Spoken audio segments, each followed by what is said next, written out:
This is a legacy episode of the Lesbian Historic Motif Podcast, originally released as part of the Lesbian Talk Show podcast group.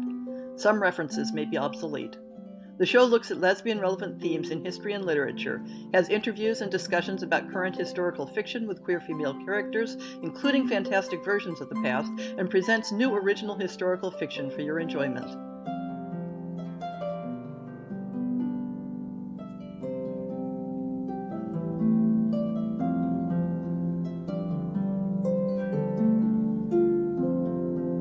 Welcome to On the Shelf for September 2020.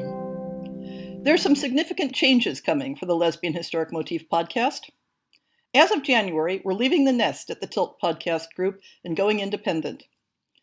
At this time, I'd like to thank Sheena, the founder of Tilt and continuing head of the Lesbian Review, for encouraging me to start the show and giving me an easy ramp-up process at the start that overcame my anxiety about learning curves.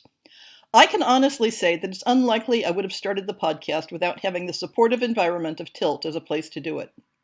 When Sheena and I began discussing the logistics of me going independent, it was an entirely positive decision on both sides. What does this mean for my listeners?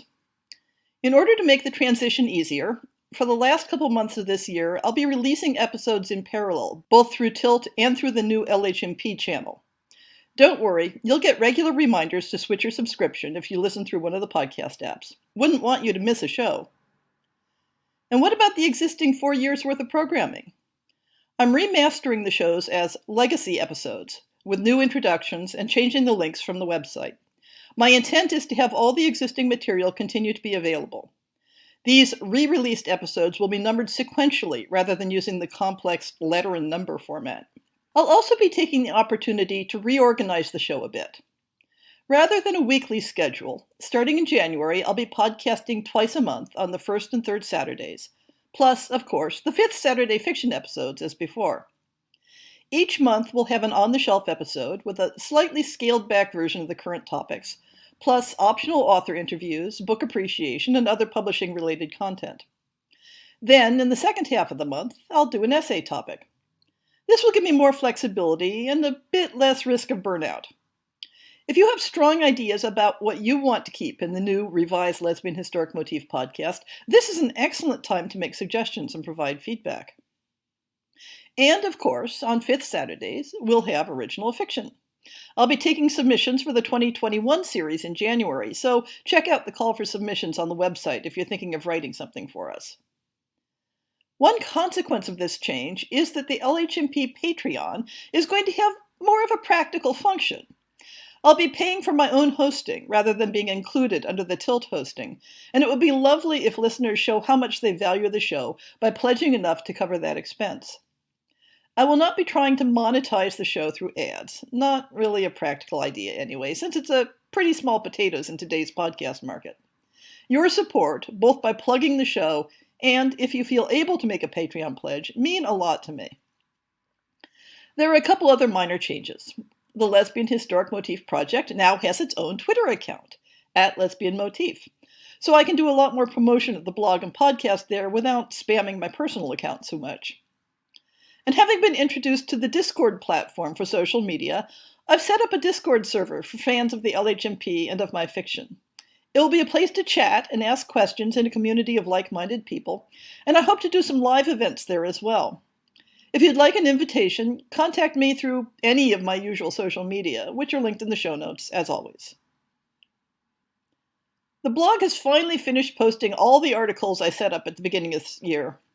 I still have a handful of items from the last shopping trip to the JSTOR terminal at UC Berkeley Library, but it's time for a change of pace. So August covered the politics of sexuality and gender in 18th to 19th century Egypt, a look at the mythology of same-sex pregnancy in medieval India, a textbook on the history of pre-modern sexuality, and a sensational case of same-sex desire, obsession, and murder in late 19th century America.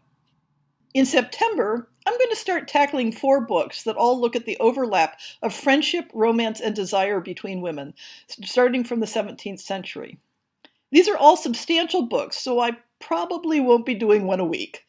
In chronological order, they are Elizabeth Wall's Invisible Relations, Representations of Female Intimacy in the Age of Enlightenment, Betty Rizzo's Companions Without Vows, Relationships Among 18th Century British Women, Martha Vakinas's Intimate Friends, Women Who Loved Women, 1778 to 1928, and Sharon Marcus's Between Women, Friendship, Desire, and Marriage in Victorian England. The two most obvious organizing models for women's same-sex relations in history, though far from the only ones, are passionate friendship, in which the erotic potential of the relationship is tacitly ignored, while the emotional bonds are normalized as an expected part of women's lives, and what we might call the butch femme model, in which one partner is, to some degree, viewed as performing a masculine role, and the erotic potential is viewed as arising from the contrast in performative gender. Historical reality is, of course, much more complicated than two oversimplified models. But when I look over the field of sapphic historical fiction, it sometimes feels like the passionate friendship model is seriously overlooked in its plotting potential.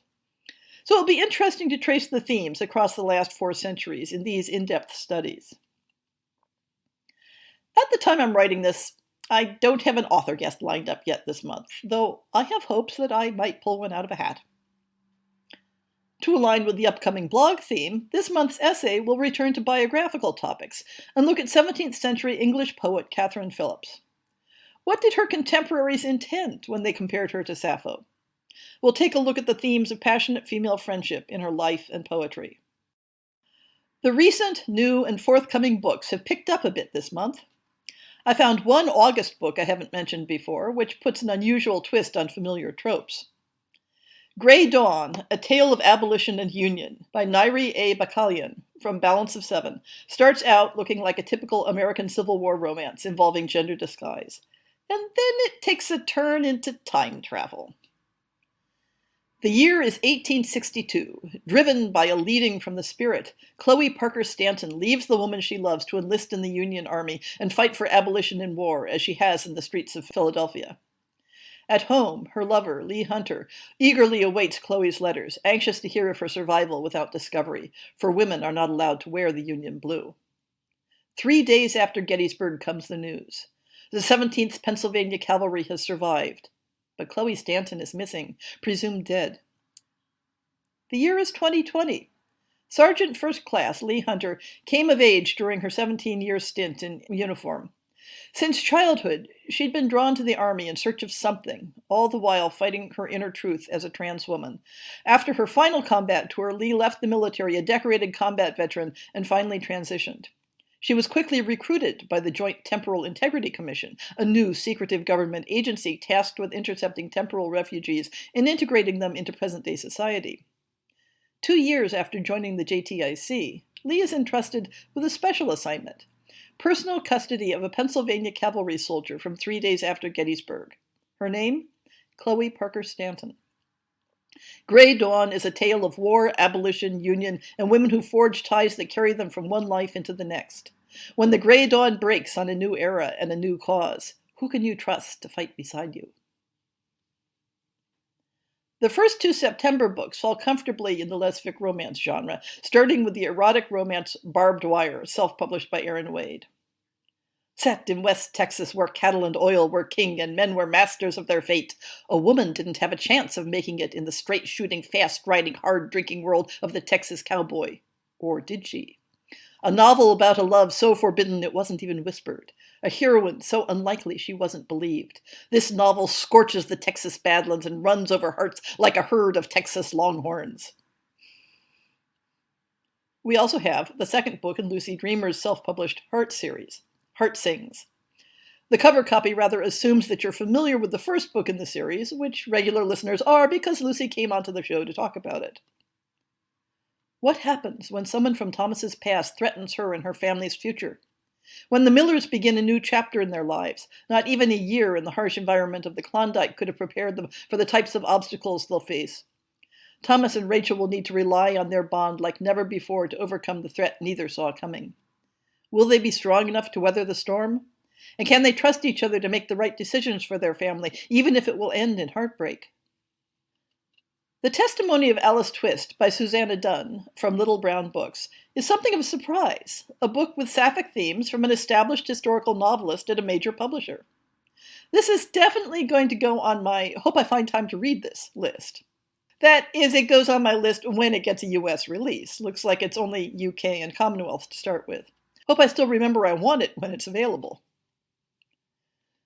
1553. Deeply divided England rejoices as the rightful heir, Mary Tudor, sweeps to power on a tide of populist goodwill. But the people should have been careful what they wished for. Mary's mission is to turn back time to an England of old. Within weeks, there is widespread rebellion in favor of her heir, her half-sister, Princess Elizabeth, who is everything that Mary isn't. From now on, Elizabeth will have to use her considerable guile just to stay alive. Orphan Alice Twist has come a long way, further than she ever dared hope, to work as a laundress at the Royal Wardrobe. There she meets Belle, daughter of the Queen's tailor, and seems to have arrived at her own happy ending. But in a world where appearance is everything, a laundress is in a unique position to see the truth of people's lives, and Alice is pressed into service as a spy in the errant princess's household. Alice herself, though, is hardly whiter than white, and when the princess is arrested, she must make a dangerous choice. Rose Tremaine is another established and award-winning British novelist who has included sapphic themes in her newest novel, Islands of Mercy, from Chatto Windus. She was the angel of the baths, the one woman whose touch everybody yearned for. Yet she would do more. She was certain of that. In the city of Bath in the year 1865, an extraordinary young woman, renowned for her nursing skills, is convinced that some other destiny will someday show itself to her.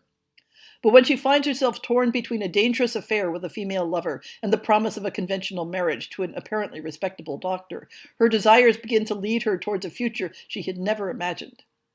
Meanwhile, on the wild island of Borneo, an eccentric British Raja, Sir Ralph Savage, overflowing with philanthropy but compromised by his passions, sees his schemes relentlessly undermined by his own fragility, by man's innate greed, and by the invasive power of the forest itself.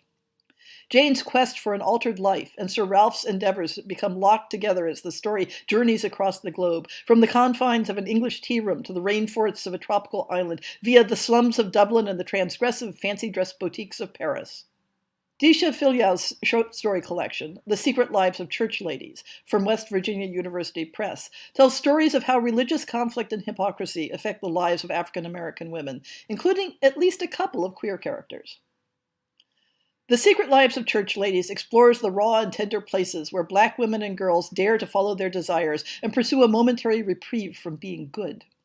The 9 stories in this collection feature 4 generations of characters grappling with who they want to be in the world, caught as they are between the church's double standards and their own needs and passions.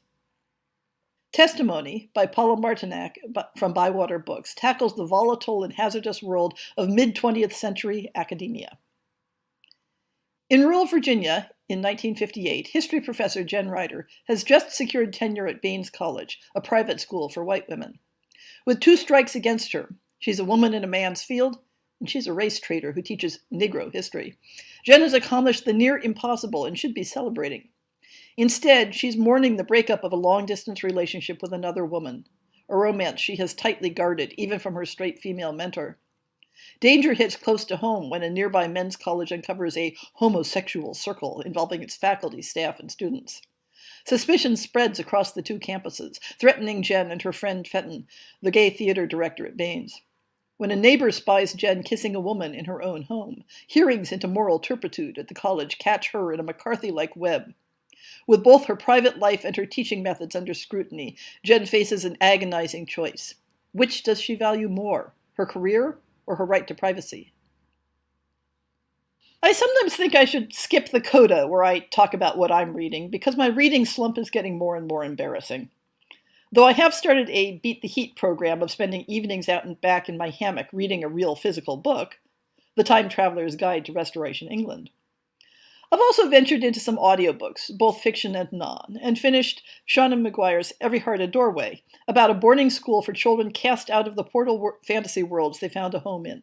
It isn't historic, but it's definitely queer. Here's hoping, once again, that I'll get my reading groove back again by next month.